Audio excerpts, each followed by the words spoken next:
Edi, i ulur në divan me duart që i dridhen lehtë, deklaron para gjithë banorëve se nëse Dolçe do të dalë jashtë shtëpisë këtë javë, atëherë edhe ai do të largohet.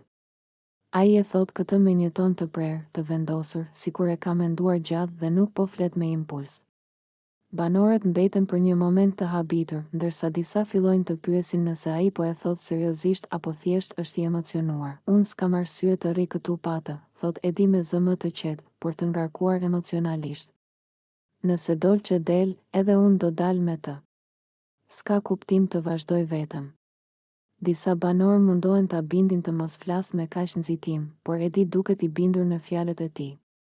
Ai shikon drejt kamerës për një moment, si për ta bërë deklaratën edhe më të fortë, dhe pastaj kthen syt nga të tjerët. Unë nuk po bëj lojë, vazhdon ai. Nuk jam këtu për strategji. Jam këtu, dhe e them hapur, sepse Dolçe është shumë e rëndësishme për mua. Dhe nëse ajo largohet, unë nuk do të ndihem mirë duke vazhduar lojën sikur s'ka ndodhur asgjë. Banorët fillojnë të pëshpëritin mes tyre, disa të habitur, disa të dyshim, të tjerë të prekur nga mënyra si foli. Ndërsa tensioni rritet, duket qartë se deklarata e Edit nuk është bërë thjesht për dramë. Ai vërtet duket i shqetësuar, i ndikuar emocionalisht dhe i gatshëm të marrë një vendim të madh. Kjo situatë hap një diskutim të gjatë brenda shtëpisë, sepse tani të gjithë pyesin veten nëse Edi po shpreh ndjenja të sinqerta apo nëse kjo deklaratë do të ndikojë në dinamikën e lojës. Megjithatë, mënyra si ai e tha, shikimi i tij i tronditur dhe toni emocional, i bëjnë shumë njerëz të besojnë se ai e ka me zemër dhe se lidhja e tij me Dolçen po bëhet çdo ditë më e fortë. Dolçe zgjohet nga gjumi herët në mëngjes, dhe që në momentin që hap syt, duket e tronditur. Syt i ka të mbushur me lotë dhe fytyra i dridhet nga mërzitja. Ajo mundohet t'i fshijë lotët me duar, por emocionet janë aq të forta sa nuk arrin të ndalet. Zëri i dridhet teksa rri ulur në shtrat e mbështjellë me batanie, duke marrë frym thellë që të qetësohet. Ajo e di që dita e sotme nuk është një ditë e zakonshme. Sot është momenti që do të largohet nga shtëpia dhe do të udhëtojë drejt Grande Fratello Italia, dhe kjo gjë e emocionon, por edhe e rëndon shumë. Ndjesia e largimit, e ndarjes nga banorët që ka kaluar ditë e net me ta, e bën të ndihet bosh. Dolçe nis të flas me vete me zë të ulët, duke thënë se nuk është gati të largohet, se po i dhem fakti që do t'i lërë të gjithë pas, sidomos Edin me të cilin ka ndërtuar një lidhje.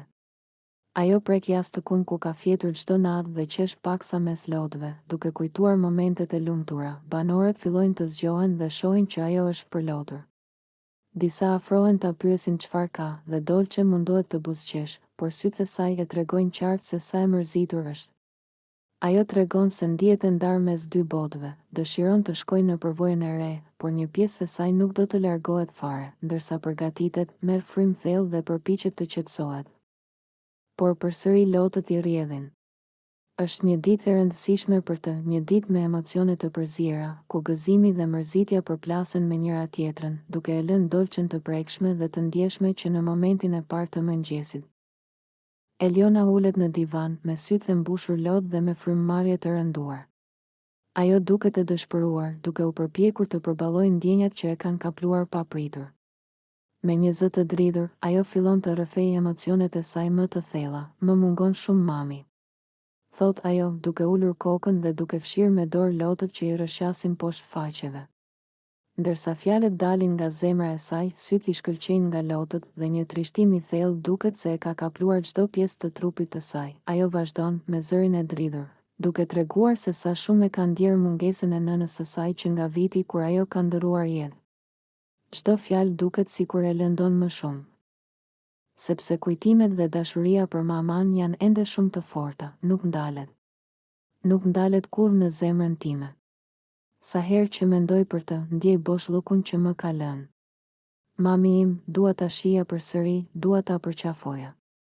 Por nuk mundem, thot Eliona, duke qarë pa pushim. Banorët e tjerë e shikojnë me dëmshuri dhe disa afrohen për ta përqafuar, duke i dhënë mbështetje, por asgjë nuk mund të zëvendësojë mungesën që ajo ndjen.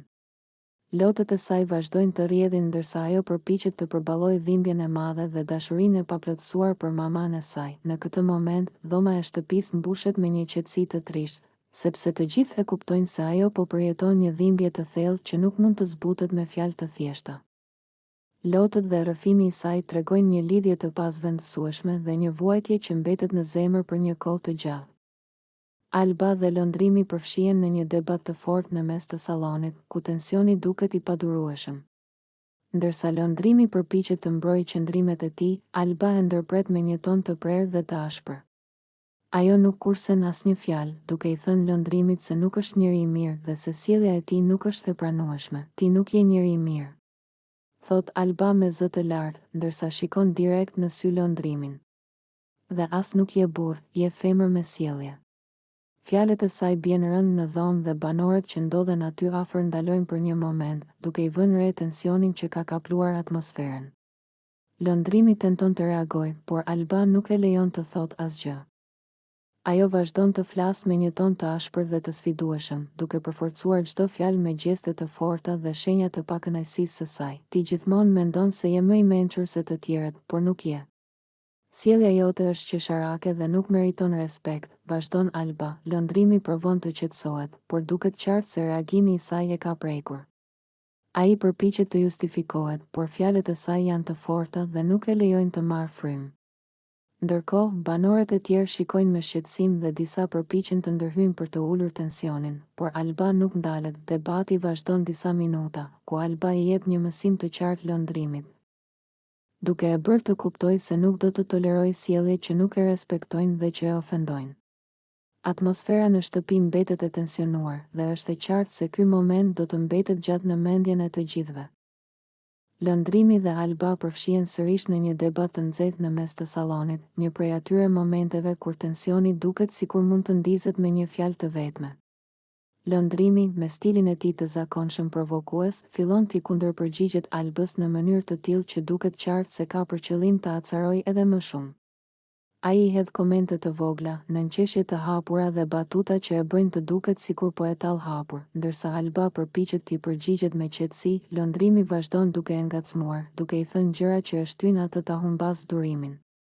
Ai shtrihet në karrige me një qëndrim sikur nuk i intereson fare situata, duke i dhënë ndjesinë Albës se ai po e merr gjithë debatin si lojë. Alba mundohet të anashkalojë, por ai sërish vazhdon të bëjë komente të vogla me të cilat e prek nervin e saj. Sa më shumë ai flet, aq më shumë duket se po e bën me qëllim, sepse çdo fjalë e tij shoqërohet me një buzëqeshje të lehtë ironike. Në një moment Alba i thotë që të mos tallet me të dhe t'i lër hapësirë, por lëndrimi, në vend që të tërhiqet, i përgjigjet me një tjetër batutë që e ngre edhe më shumë tensionin. Nga mënyra si reagon Alba, kuptohet qartë se ajo po acarohet për shkak të mënyrës së sjelljes së lëndrimit.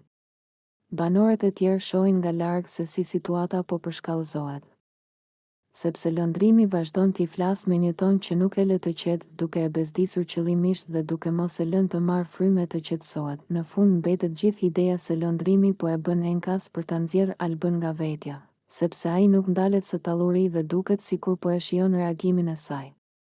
Alba, nga ana tjetër, mundohet të mbajë veten, por është e qartë se ai e ka çuar në limitet e durimit të saj. Benita ulet e qetë, duke dukur e menduar thellë për momentet që ka përjetuar së fundmi në jetën e saj personale. Me një frymëmarrje të ngadaltë dhe zërin pak të dridhur, ajo nis të rrëfehet para banorëve të tjerë, duke hapur zemrën dhe duke treguar një pjesë të rëndësishme të jetës së saj. Duhet të jem e sinqert me ju të gjithë, thot ajo, duke bërë një pauzë të shkurtër për të siguruar që fjalët e saj do të kuptohen mirë. Unë kam tradhtuar të dashurin tim dhe për këtë arsye, marrëdhënia jonë përfundoi. Nuk ishte e lehtë të pranoja se kam gabuar, por tani e kuptoj që nuk mund të fshija të vërtetën. Ajo rrëfen se në atë kohë nuk e kishte kuptuar plotësisht pasojën e veprimeve të saj. Por tani, duke reflektuar mbi ato zgjedhje, ndjem përgjegjësi dhe pendim. E di që bëra gabim dhe nuk jam krenare për atë që ndodhi. Nuk dua të gënjej askënd dhe duhet ta pranoj se sjellja ime ishte e gabuar. Kam kuptuar se tradhtia nuk është zgjidhje për asnjë problem, vazhdon ajo, duke ulur syt dhe duke treguar sinqeritet të plotë. Banorët e tjerë e dëgjojnë me vëmendje dhe disa përpiqen ta qetësojnë, duke i thënë se të gjithë njerëzit bëjnë gabime, por ajo e pranon hapur gabimin e saj dhe kjo tregon modesti dhe përgjegjësi.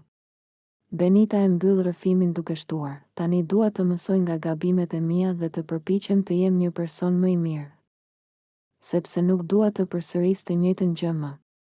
Në këtë moment, atmosfera është e qetë dhe të gjithë kuptojnë se Benita nuk po përpiqet të justifikohet, por thjesht po rrëfen të vërtetën dhe po pranon përgjegjësinë për veprimet e saj.